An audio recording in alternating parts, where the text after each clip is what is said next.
American ചരിത്രത്തിലെ തന്നെ ഏറ്റവും മോശപ്പെട്ട പ്രസിഡന്റായ ചരിത്രം ഇനി രേഖപ്പെടുത്താൻ പോകുന്നത് ഡൊണാൾഡ് ട്രംപിനെയാണ്. ഒരു രാഷ്ട്രതലവൻ പറയാൻ പാടില്ലാത്തത് പറയുകയും ചെയ്യാൻ പാടില്ലാത്തത് ചെയ്യുകയും ചെയ്യുന്ന പ്രസിഡന്റാണ് ഡൊണാൾഡ് ട്രംപ്.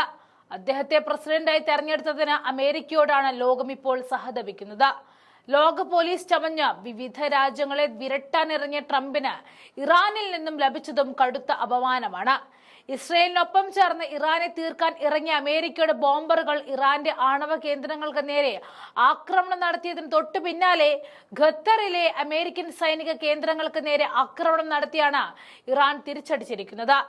ഇറാന്റെ ആണവ കേന്ദ്രങ്ങൾക്ക് നേരെയുള്ള ആക്രമണം മുൻകൂട്ടി പ്രഖ്യാപിച്ച് മാത്രം അമേരിക്ക നടത്തിയതിനാൽ തിരിച്ചും അതേ മാന്യത ഇറാനും കാണിച്ചത് കൊണ്ടാണ് ആയിരക്കണക്കിന് അമേരിക്കൻ സൈനികർക്ക് ജീവൻ നഷ്ടപ്പെടാതിരുന്നത്.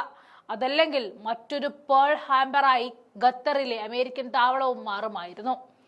ഇറാന്റെ ഈ തിരിച്ചടി കൃത്യമായ ഒരു മുന്നറിയിപ്പ് തന്നെയായിരുന്നു. പശ്ചിമേഷ്യയിലെ എല്ലാ അമേരിക്കൻ താവളങ്ങളെയും ആക്രമിച്ചു തകർക്കുവാനുള്ള ഇറാന്റെ പദ്ധതി മുന്നിൽ കണ്ടുകൊണ്ടാണ് അമേരിക്ക മുൻകൈയെടുത്ത് വെടിനിർത്തലിലേക്ക് കാര്യങ്ങൾ വരെ എത്തിച്ചത്.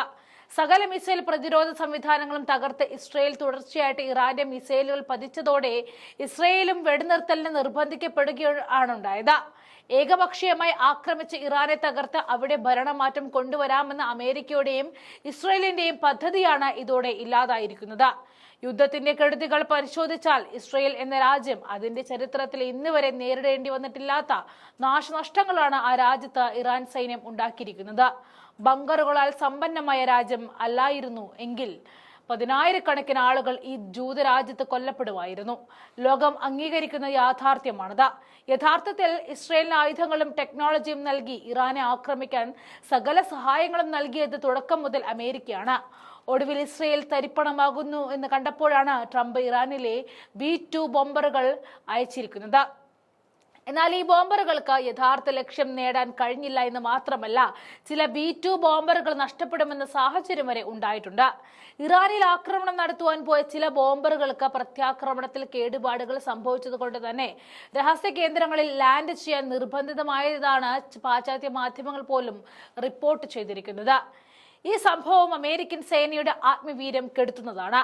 യുദ്ധമുഖത്തെ യഥാർത്ഥ വിവരങ്ങൾ പുറത്തു വരാൻ കാലങ്ങൾ എടുക്കുമെന്നതുകൊണ്ട് തന്നെ ഇത് സംബന്ധിച്ച പൂർണ്ണ വിവരങ്ങൾക്കും കാത്തിരിക്കേണ്ടി വരും. വർഷങ്ങളോളം യുദ്ധം ചെയ്ത് ഏറെ പരിചയമുള്ള ഇറാന്റെ മനോവീര്യം തകർക്കുവാൻ കഴിയാതിരുന്നതാണ് അമേരിക്കയ്ക്കും ഇസ്രയേലിനും പറ്റിയ അബദ്ധം. ഇറാന്റെ മിസൈൽ ശേഷിയെക്കുറിച്ചുള്ള ആജ്ഞയും അയത്തുള്ള അലി ഖമേനി എന്ന അവരുടെ സുപ്രീം ലീഡറുടെ നേതൃത്വവും കഴിഞ്ഞ ശത്രുക്കളുടെ കണക്കുകൂട്ടലിനും അപ്പുറമായിരുന്നു. രാജ്യം ആക്രമിക്കപ്പെടുമ്പോൾ ഒറ്റക്കെട്ട് ഭരണകൂടത്തിന് പിന്നിൽ ഉറച്ചുനിന്ന ഇറാൻ ജനതയുടെ നടപടി ഇസ്രയേലിന്റെയും അമേരിക്കയുടെയും കണക്കുകൂട്ടലുകൾക്ക് അപ്പുറമായിരുന്നു. ഇറാനെ ആക്രമിച്ച് കീഴടക്കാം എന്നത് സ്വപ്നം മാത്രമാണെന്ന സന്ദേശമാണ് പുറത്ത് ചെറുത്തുനിൽപ്പിലൂടെയും പ്രത്യാക്രമണങ്ങളിലൂടെയും ഇറാൻ അമേരിക്കൻ ചേരിക്ക് നൽകിയിരിക്കുന്ന സന്ദേശം. ഇതിനു വേണ്ടിയാണോ ഇസ്രയേലും അമേരിക്കയും ഇറാനിൽ ആക്രമണം നടത്തിയത്? ആ സമ്പുഷ്ടീകരിച്ച യുറേനിയം ഇപ്പോഴും ഇറാൻ റഷ്യൻ ആണവ മിസൈൽ ഭദ്രമാണ്. ഈ തിരിച്ചറിവിൽ കൂടിയാണ് ഇപ്പോൾ അമേരിക്കൻ പ്രസിഡന്റ് ഡൊണാൾഡ് ട്രംപ് റഷ്യക്ക് നേരെ കല്ലുതുള്ളിക്കൊണ്ടിരിക്കുന്നത്. ഇറാൻ ആണവ ശക്തിയാകുന്നത് ഇസ്രയേലിനെ പോലെ തന്നെ അമേരിക്കയ്ക്കും വൻ ഭീഷണിയാണ്. അതുകൊണ്ട് തന്നെ സമ്പുഷ്ടീകരിച്ച യുറേനിയം ഇല്ലാതാക്കേണ്ടത് ട്രംപിനെ സംബന്ധിച്ച് അനിവാര്യമാണ്. ഇറാനിലെ റഷ്യൻ ആണവ നിലയത്തിന് നേരെ ആക്രമണം നടത്തിയാൽ അത് റഷ്യ അമേരിക്ക ഏറ്റുമുട്ടലുള്ളതായിട്ട് മാറുമെന്നതുകൊണ്ടാണ് ട്രംപ് പതുങ്ങിയിരിക്കുന്നത്. എന്നാൽ ഇപ്പോൾ അമേരിക്ക വരെ എത്താൻ കഴിയുന്ന വിനാശകാരികളായ നിരവധി ദീർഘദൂര മിസൈലുകൾ ഇറാന്റെ രഹസ്യ കേന്ദ്രങ്ങളിൽ ഉണ്ടെന്ന രഹസ്യാന്വേഷണ റിപ്പോർട്ട് കൂടി പുറത്തു വന്നതോടെ ട്രംപിന്റെ മേലും സമ്മർദ്ദം ഏറുകയാണ്.